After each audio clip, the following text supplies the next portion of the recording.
Your Excellencies, distinguished delegations, this part of the dialogue, I'll be sharing with you some issues that are of concern, thematic concern, in my capacity as the chair of the working group on Indigenous people and minorities in Africa, as well as the chairperson of the protection of people living with HIV and AIDS in Africa. I'll start with the working group on Indigenous populations in Africa. And if you allow me, I would like to start with the definition of Indigenous people so that the subsequent questions can be in context. So the Commission defines Indigenous people as people on whose survival of their particular ways of life depends on the recognition of their rights and access to their traditional lands and natural resources. They suffer from discrimination in that they are considered less developed and less advanced than other more dominant groups in society.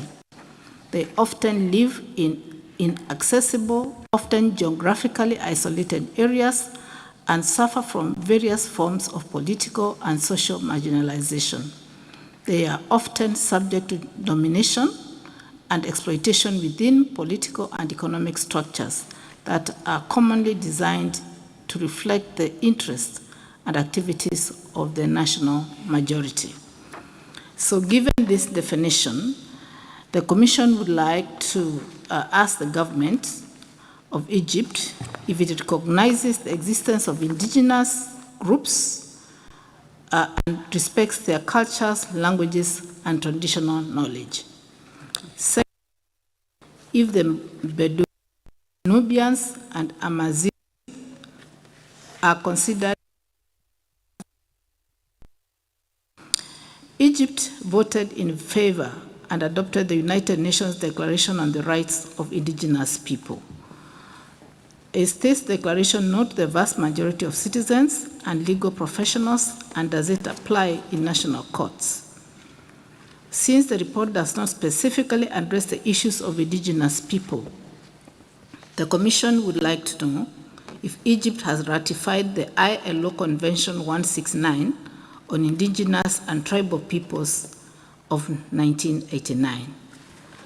Secondly, is there any legal or administrative frameworks that specifically recognizes and protects the rights of indigenous people belonging to national or ethnic, religious, and linguistic minorities, including their right to own, use, control, and manage ancestral lands? Secondly, does Egypt capture any information of indigenous people in its population census? And if it has done so, what are the figures going by the 2017 census report?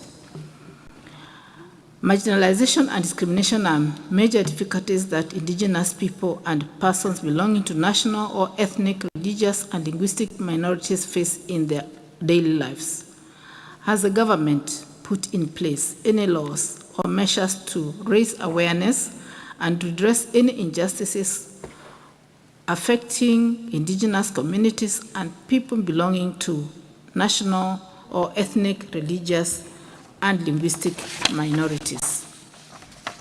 Are there any political quotas for indigenous people and or persons belonging to national or ethnic, religious, and linguistic minorities in access to public and other civil service positions to enhance their political participation where appropriate?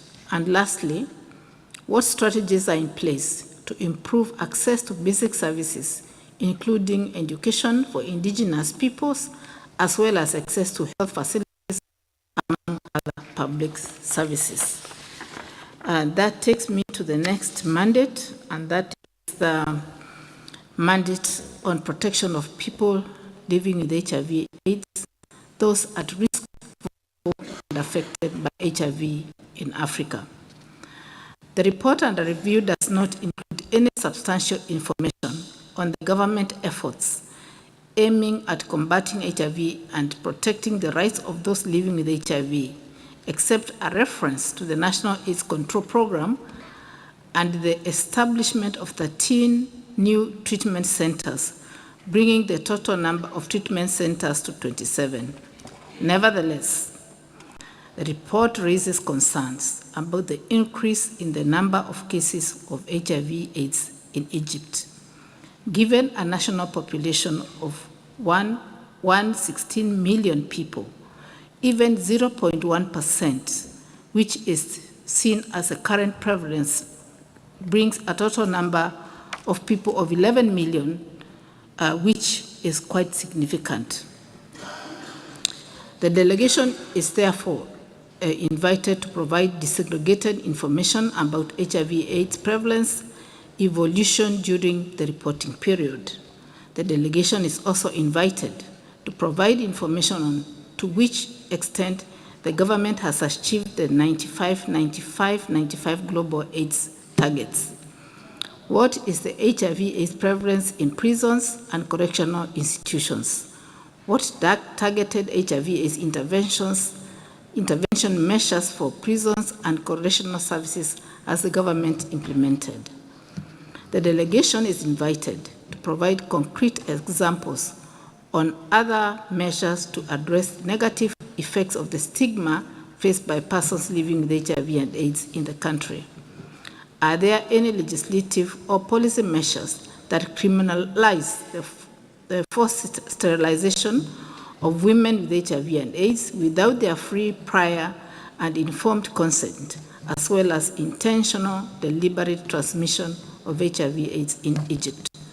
The report and review covers the period during which COVID-19 pandemic was prevalent, which led to significant changes in health service delivery, health inequalities, and the consequences that this caused eclipsed HIV/AIDS as a disease during that period. What impact did COVID-19 have on people living with HIV and AIDS in Egypt? Did the pandemic affect the provision of health services, including accessibility of antiretroviral drugs by people living with HIV and AIDS during that period? Chair, these are the few questions we had on the two thematic areas, and I submit and yield the floor.